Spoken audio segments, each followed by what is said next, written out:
এয়াই হৈছে আমাৰ ৰাজধানীত দিয়া লাঞ্চ পেকেট। এইটো হ'ল 150 টকীয়া লাঞ্চ পেকেট, যিটো আমি বাহিৰত 20-30 টকাত পাই যাওঁ। চ' ৱেলকাম বন্ধুসকল, পুনৰবাৰ স্বাগতম জনাইছোঁ মোৰ ইউটিউব চেনেললৈ।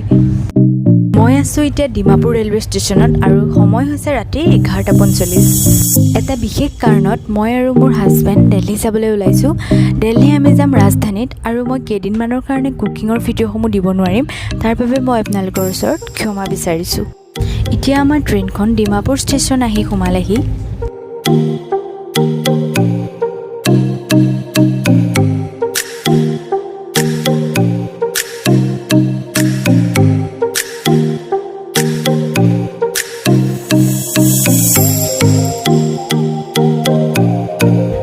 আমি বুক কৰিছোঁ AC 2 টায়াৰৰ 2টা ছিট।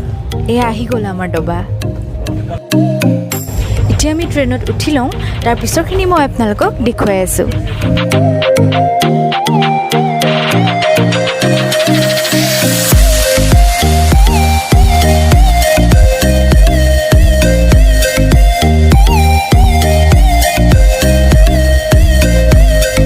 এতিয়া সময় হৈছে ৰাতিপুৱা 5:40 আৰু আমি পাইছোঁহি গুৱাহাটী।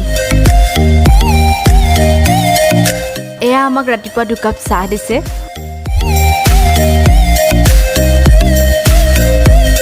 এতিয়া সময় হৈছে ৰাতিপুৱা 6টা আৰু এতিয়া লাহে লাহে গুৱাহাটীৰ পৰা ট্ৰেইনখন আমাৰ এৰিছে। এতিয়া আমি পাইছোঁহি কোকৰাঝাৰ আৰু সময় হৈছে ৰাতিপুৱা 8:13।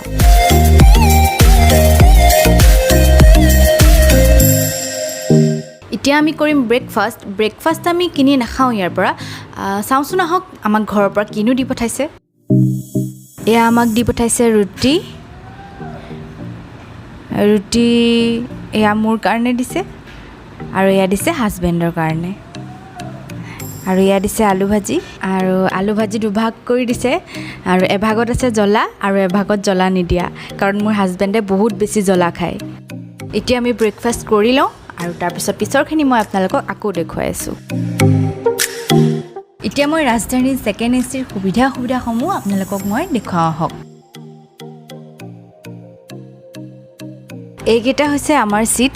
এয়া আমি লোৱাৰ পাৰ্টত লৈছোঁ। আমাৰ সুবিধাৰ কাৰণে আমি লোৱাৰ পাৰ্টটো চিলেক্ট কৰিছোঁ। AC 2 টায়াৰ আৰু 3 টায়াৰৰ মাজত খুব বেছি এটা ডিফাৰেঞ্চ নাই। ইয়াত আমাৰ আছে 2টা ছিট, আৰু কিন্তু 3 টায়াৰত থাকে 3টা ছিট, মাজত এটা পাৰ্ট থাকে, আৰু ছাইডত একেদৰে 2টা ছিট থাকে। ইয়াত এখন আছে এটাচ টেবুল। ইয়াত আমাৰ খানা পিনা খাবলৈ আৰু পানী বটল এইবোৰ ৰাখিবলৈ সুবিধা হয়, লগতে বস্তু বাহিনী ৰাখিবলৈ অলপ সুবিধা হয়। আৰু এইটো হৈছে ষ্টাডি লাইট। এইটো প্ৰত্যেকটো ছিটতে এনেকুৱা ধৰণৰ ষ্টাডি লাইট দিয়া হয়। যিসকলে কিতাপ পঢ়ি ভাল পায় তেওঁলোকৰ কাৰণে যথেষ্ট সুবিধাজনক হয়। আৰু ইয়াৰ ওপৰফালে দুফালে 2টা চাৰ্জিং পইণ্ট দিয়া হৈছে।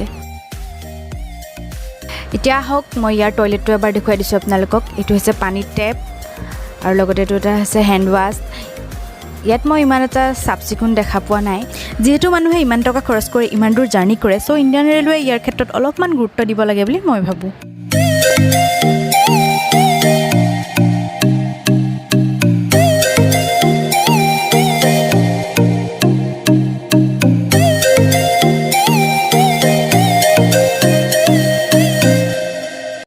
এতিয়া আমি নিউ কোচবিহাৰ ৰেলৱে ষ্টেচন সোমাইছোঁহি। ইয়াতে আমাৰ ট্ৰেইনখন অলপ সময় ৰখাব। যিহেতু ৰাজধানী অসমৰ পৰা ফিউল ইঞ্জিনত চলে, চ' ইয়াত ফিউল ইঞ্জিনৰ ঠাইত ইলেক্ট্ৰিক ইঞ্জিন লগাই ইয়াৰ পৰা দিল্লীলৈকে যাব।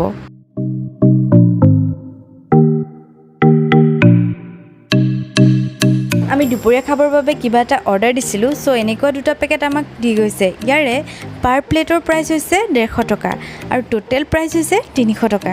এতিয়া 300 টকাৰনো আমাক কেনেকুৱা খানা দিছে তাকে চাওঁ আহক। এয়া চাওক আমাৰ লাঞ্চ পেকেটৰ অৱস্থা। কি দিছে একো পাত্তা পোৱা নাই।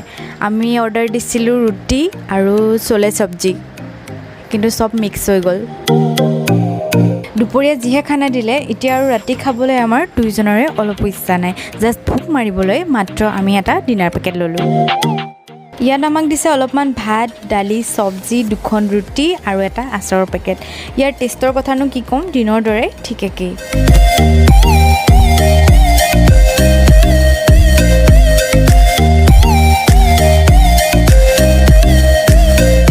এয়া এতিয়া আমাক ৰাতিপুৱাৰ চাহ দিছে চাহৰ কালাৰ দেখিয়ে প্ৰতিদেৱে হেনো চাহ নাখায় আৰু মোৰ ৰাতিপুৱাৰ চাহ কাপ নাখালে ভাল নালাগে কাৰণে উপায় নাই আৰু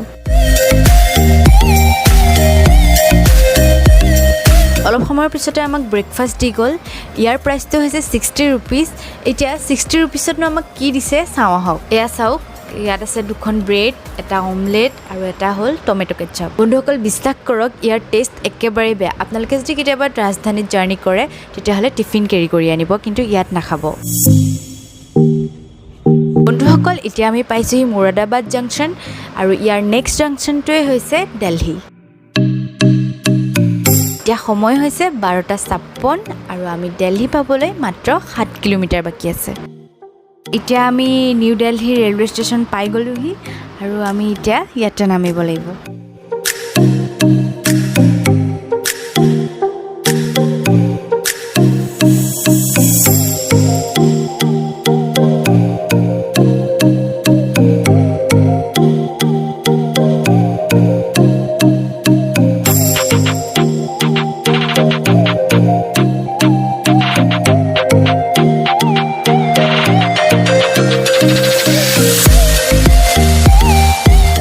বন্ধুসকল এয়াই আছিল আমাৰ ৰাজধানী ডিমাপুৰ টু দিল্লীৰ জাৰ্নি যদি ভিডিঅ'টো ভাল লাগে লাইক শ্বেয়াৰ কমেণ্ট আৰু ছাবস্ক্ৰাইব কৰিবলৈ নাপাহৰিব